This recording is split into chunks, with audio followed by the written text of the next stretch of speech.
The stars were quiet. Too quiet. The alien science ship, the Velen Ray, floated near a dead star system. Its hull was scorched. Its engines were cold. A powerful cosmic storm had torn through their systems 2 days ago. Shields had failed. Power was low. And no one was coming. Captain Lyric Venn, a gray-skinned Varelian, stood on the cracked bridge. His 4 eyes scanned the flickering screens. The emergency beacon blinked over and over again, still unanswered. "We've sent signals in all standard languages," said Raleigh, the communications officer. No response. "How long until life support fails?" Captain Lyric asked. "Maybe 3 cycles," said the engineer. 4, if we shut down more sections. Lyric sighed. "Seal the lower decks. Keep only the bridge and med bay active." The crew obeyed. They moved slowly now, speaking less each hour. Food was low. Oxygen thinner. The silence of space was pressing against the walls. Then something changed. A low beep came from the scanner console. A small red dot appeared, moving fast. "Unknown object approaching," Raleigh shouted. Lyric leaned forward. "Show me." The screen shifted. A massive black shape moved through space like a shadow. Its design was ancient. Heavy armor, towering fins, scared plating. It looked dead, but it was coming straight for them. "What is that?" one crew member asked. Another whispered, "Is it a relic?"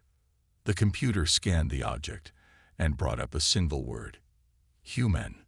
Everyone froze. That word had not been spoken in centuries. They were exiled during the Great Accords, someone whispered. They'd vanished after the Solar War. This can't be real. But it was. The object slowed down. It was a warship, bigger than the Velen Ray, more dangerous than anything they'd ever seen. It had no visible engines burning, yet it moved smoothly through space, like it was alive. Captain Lyric sent a hail in every language known to them. No reply. He tried again. "Unknown vessel, this is the research ship Velen Ray. We are in distress. We need assistance." Silence. Then, the warship moved closer. Without permission, without clearance, it extended a docking bridge. Lyric stood up. "Seal all bulkheads. Prepare defense drones." "It's forcing a connection," the engineer yelled. The docking hatch screeched as it locked into place. Everyone held their breath. The screen went black. Then a voice spoke, deep, calm, and heavy like thunder. "We heard your call. You are not alone." The crew stared in shock. The language was ancient Terran standard, last used over 300 years ago. Their translators barely understood it. Was that a human? Raleigh asked. Captain Lyric didn't answer. He walked to the sealed hatch. A thick layer of frost began to form around it. Lights flickered across the ceiling. The warship wasn't just docking, it was sharing power. The ship's console came to life. "Oxygen levels rising," the engineer whispered. "Lights online. Heating systems restored." "How is this possible?" Lyric asked, confused. The crew slowly relaxed, but the fear didn't leave them. No one had seen a human ship in lifetimes, and this one had come in silence, ignoring all communication. What did it want? Why now? Lyric opened a panel and accessed the external cameras. The warship's name was faintly etched into its side, buried under scars and burn marks. Oblivion. Raleigh ran a scan of galactic records. No match. This ship isn't in any database. "Because it's not supposed to exist," Lyric said quietly. The crew stood in silence as they looked out the window. The Oblivion floated calmly beside them, like a sleeping giant. One of the crew whispered, "Did we just wake a ghost?" Just then, another voice crackled through the speakers. Different this time. Softer. More human. "You needed help. So we came. But you must answer us now. Who rules the stars today?" The lights flickered again. Lerick turned slowly toward the others. "They're not just here to help," he said. "They want answers." Captain Lerick stood frozen. The human voice still echoed in the ship's walls. "Who rules the stars today?" It was not a question. It was a demand. He looked at his crew. Their faces were pale, their eyes wide.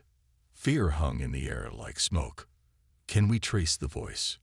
Lerick asked. Raleigh shook her head. "No source. It's coming from everywhere, as if the ship itself is speaking."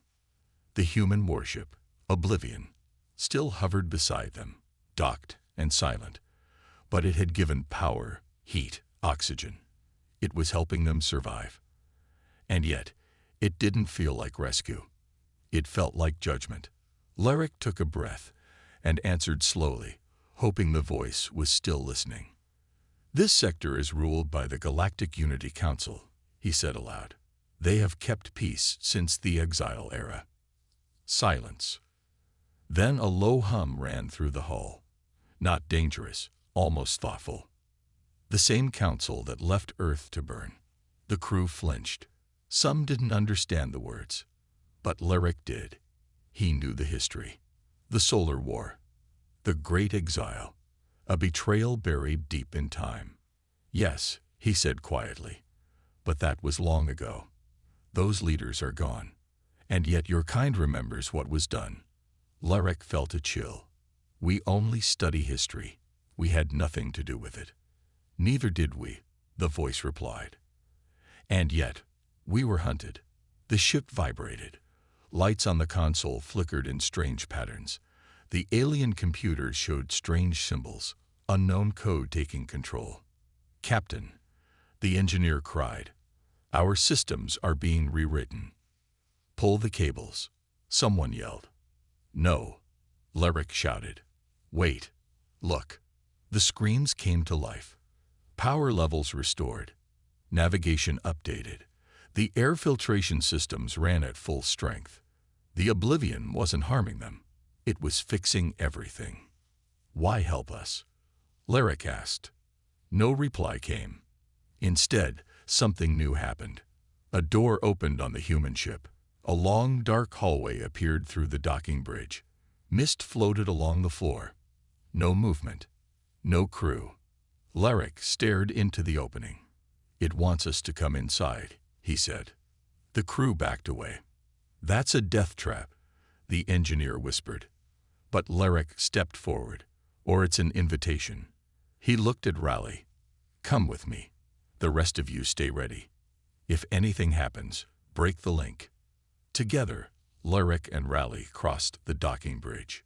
The moment they stepped into the human warship, the lights turned on, one by one, leading them down a metal corridor. The walls were lined with writing in old Earth script. Warnings, orders, memories. "Do not bodoake them. We return only when Je de gene entqo me is aft your silence." "It's like a tomb," Raleigh whispered.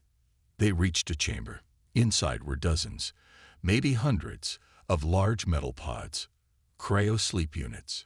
Some were empty. Others still held shapes inside. Human shapes. Raleigh touched a panel. The display flickered. Name, Commander J. Rourke. Status. Sleep. Mission. Await signal. Code Black. Code Black. Raleigh asked. Before Lerick could answer, a screen on the wall lit up. It showed a map of the galaxy. The outer rings were marked in red, the central sectors green, but one sector blinked black. Their sector. A message played. "This is Warship Oblivion, last of the Vengeance Fleet." Code Black triggered. Final protocol initiated. Awaiting confirmation of threat status. The screen blinked. "Do you confirm the Council still rules?" Lerick turned pale. It was asking him, directly, if humanity's ancient enemies were still in power. He hesitated. "Captain," Raleigh said, "this may be the trigger. One answer could wake them all." Larek looked at the screen. He didn't know what was right. He didn't know what would happen. But he said the truth. Yes, he answered. The Council still rules the stars. The lights turned red. The cryopod's began to hiss. One started to open. And the voice returned, cold, sharp, full of memory. Then we are not finished. Steam poured from the cryopod as it opened. Captain Larek and Raleigh stepped back. Inside, a figure slowly rose, tall, broad, wearing dark battle armor covered in faded human symbols. His eyes opened. They weren't cold. They were furious. The human looked around, confused for a moment, then locked eyes with Larek. You answered the call, he said. His voice was rough, like someone who hadn't spoken in centuries. I'm Captain Larek of the Velen Ray. Larek replied carefully. We found your ship by accident. We are explorers. The human stepped out of the pod. Metal joints creaked. His boots hit the floor like thunder. You are not explorers, he said. You serve the Council. The ones who left Earth to burn.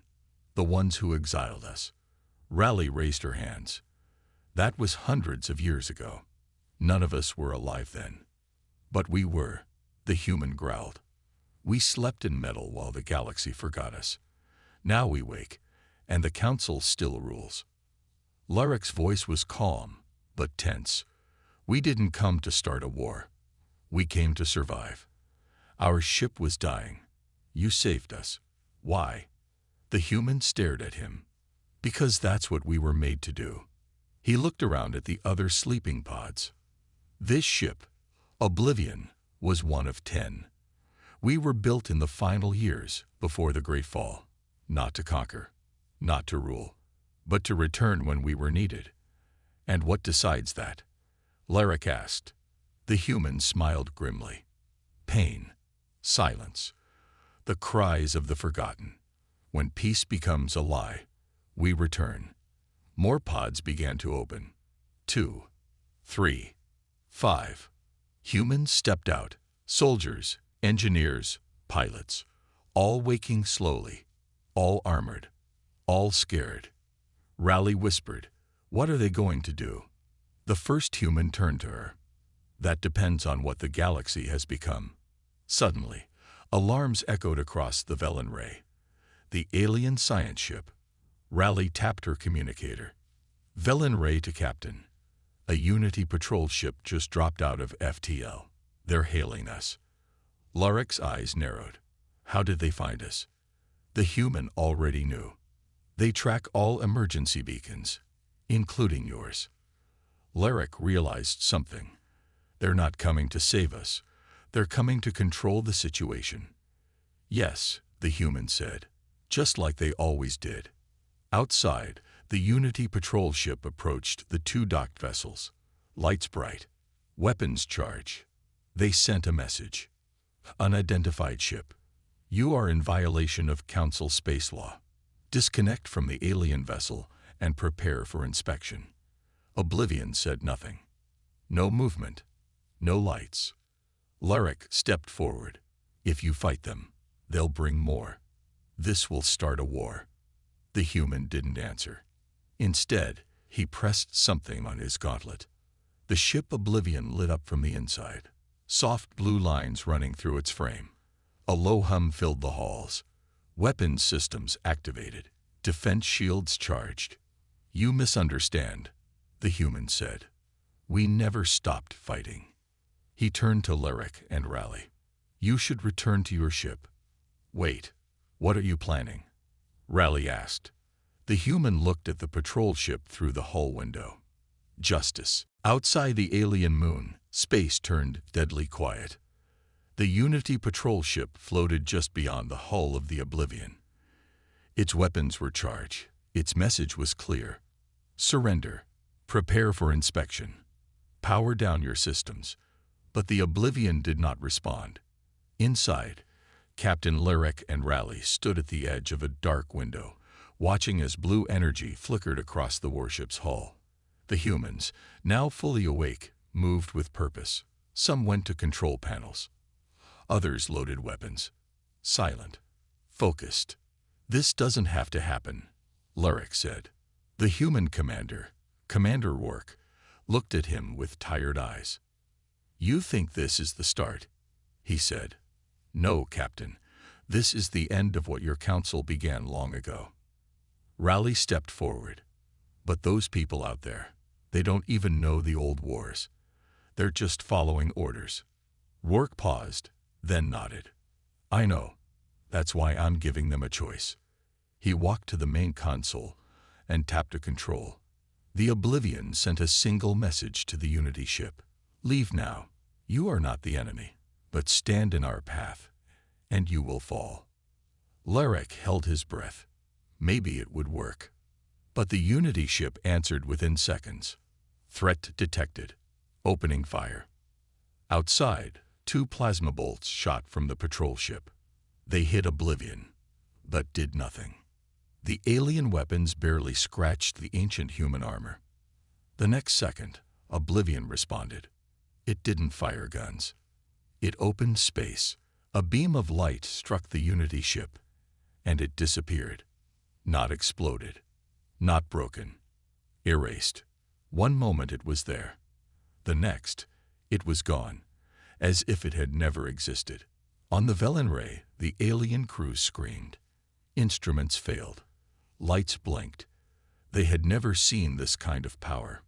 "What was that?" Raleigh whispered. Rourke answered without emotion. "Dimensional rift cannon.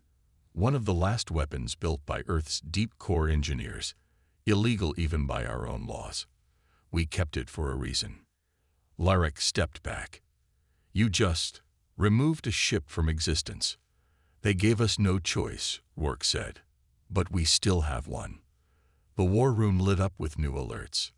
More Unity ships, 5, maybe 6, jumping into the system. "They're coming," Raleigh said. "They won't stop." Rourke turned to his crew. "All systems to battle ready." Lurek grabbed his arm. "Wait. There must be another way. Talk to them." Rourke looked at him, and for a brief moment, his expression softened. "We tried talking. That's what got Earth destroyed." He walked to the command chair and sat down. "This time, we finish it." Outside, the sky lit up as the first Unity cruisers appeared. One of the alien crew members whispered, "They're going to destroy each other." But no one moved. Inside the Oblivion, Rourke gave the command. "Engage."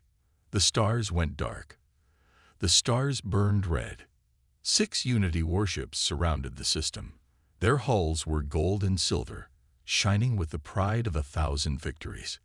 But now, they faced something they didn't understand. A ship from the past. A ghost of war. Inside the Oblivion, Commander Rourke stood at the command deck, calm and steady. His soldiers took their stations. The ship hummed with power, energy flowing through its ancient systems. Raleigh watched in disbelief. "You can't win against all of them." "We're not here to win," Rourke said quietly. "We're here to remind them." The first Unity ship fired. Dozens of plasma missiles streaked across space, glowing like angry stars. Oblivion didn't dodge. Its shields flared, bright and blinding, but held strong. Then it struck back, not with missiles, but with silence. The warship's hull opened, and from the core, a black sphere formed. It pulsed once, and then expanded. A wave of darkness swallowed the nearest Unity cruiser. Gone. No explosion. No wreckage. Just absence. On the Velenray, Captain Lurek and his crew watched in horror. This is ancient human technology," one alien engineer said. "This is extinction-level power." The remaining Unity ships began to spread out, trying to flank the Oblivion. Too late. Human drones launched from hidden ports, small, fast, and lethal. They didn't just attack the ships. They entered them. Cutting systems, disabling engines, taking control. Inside one Unity ship, alarms blared as lights went out. The crew ran in panic. A single message appeared on their screens. "We are still here." Back on Oblivion, Rourke tapped into the fleet-wide channel. His voice was heard by every ship. "This battle is over. Leave now, or face the end of your line." One Unity commander, older and wise, gave the order to retreat. 3 ships blinked out, jumping to safety. 2 others stayed. They believed they could win. Oblivion focused fire. Blue beams of light pierced one ship's engine core, sending it spiraling into the dead star. The last ship charged forward, desperate. It fired a final shot. The energy bolt struck Oblivion's shield, cracking it. Sparks flew across the command deck. "Shields at 32%. A human officer called out. "Hold course," Work ordered.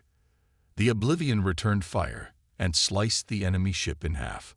Silence returned. The battle was over. All that remained was a field of wreckage, slowly drifting. Inside the Velen Ray, Raleigh sat down, eyes wide. "They never had a chance," she whispered. "No," Lyric replied, "because they never expected humans to return like this." He looked at Rourke, who stood like a statue, staring into the stars. "What now?" Lyric asked. Rourke didn't look back. "We send a message to the entire galaxy." The wreckage of the battle still floated in space. Broken ships, fading fire, silence. Inside the Oblivion, the crew worked quickly. The ship had survived, but barely. Sparks flew from damaged panels. Lights flickered. The hull groaned. Commander Rourke stood at the center of the command deck, surrounded by his people. His eyes were cold, his voice steady. "Open the long-range array," he said. "It's time." One of the human officers nodded. "All systems online, sir. We're ready." Across the galaxy, thousands of ships, stations, and colonies used the Unity communication grid. No one outside the Council was allowed to access it. But Oblivion had its own way in. The humans had built the system, long ago, before they were betrayed. Rourke leaned toward the microphone. The recording started. He spoke in slow, clear words. "To the Council, to every world that forgot what we were. You tried to erase us. You failed. You hunted us across the stars. You lied about our crimes. You thought we were extinct, but we were only sleeping. Now, we are awake." He paused. "We do not want war. But if you bring war to us again, know this: humanity remembers, and this time we will not hold back." He ended the message. Silence followed. The alien crew of the Velen Ray looked around, frozen. They had never heard a voice so powerful, so filled with pain and strength. Captain Lyric stepped forward. "You just declared war on the entire Council." Rourke looked at him calmly. "No, I just gave them a chance to avoid one." The message spread like wildfire. Across alien cities, people paused to listen. On Council ships, officers turned pale. In secret halls, the old ones, the ones who remembered the last war, sat down in fear. And in deep space, a hidden fleet of human ships received the signal, all powered on at once. Red lights blinked. Ancient codes unlocked. The humans had returned, and they were not alone. Raleigh whispered, "They're going to panic." "They should," said Rourke, "because this time, we're not running." The message from Oblivion raced across the galaxy like a firestorm. On every alien world, across Council outposts and deep space stations, screens lit up with the same chilling words: "Humanity remembers. And this time, we will not hold back." Panic spread. The Council met in secret chambers. Some demanded war. Others whispered fearfully. They were gone. "We made sure of it," one leader said. "No," replied another. "We only buried them. But we never killed their fire." Back near the dead star system, Oblivion floated in silence. Repairs had begun, but the ship was still damaged. Its crew moved with quiet urgency. Then, without warning, sensors lit up. Ships, many of them, dropping out of hyperspace. Not Unity, not Council. Human. Dozens of ancient warships, long hidden in the shadows, now appeared like ghosts of war. Some were smaller. Others were titans of steel and fire. All bore the same mark, the forgotten banner of Earth. Commander Wark stepped onto the bridge. He looked out at the growing fleet. Raleigh gasped. "I thought Oblivion was the last." "It was never the last," Rourke said. "Only the first to return." Captain Lyric stared in awe. "Where have they been all this time?" Rourke turned to him. "Waiting, watching, preparing." For this moment, the largest ship among the new arrivals opened a channel. A woman's voice echoed through Oblivion speakers. Calm, commanding. "This is Admiral Voss of the Forgotten Legion. We heard your call, Commander. Earth's vengeance is at hand." Rourke smiled, just slightly. "Welcome back, Admiral." The ships aligned into formation. The stars trembled. Across the galaxy, Unity ships powered down. Borders were abandoned. Colonies sent peace requests. Some leaders fled. The myth of dead humanity was gone. Now the truth stood before them, armed, unbroken, and unified. The Forgotten Legion had returned, and with them came a message none would ever forget. We are not monsters. We are not shadows. We are the children of Earth, and we never forgot what you did.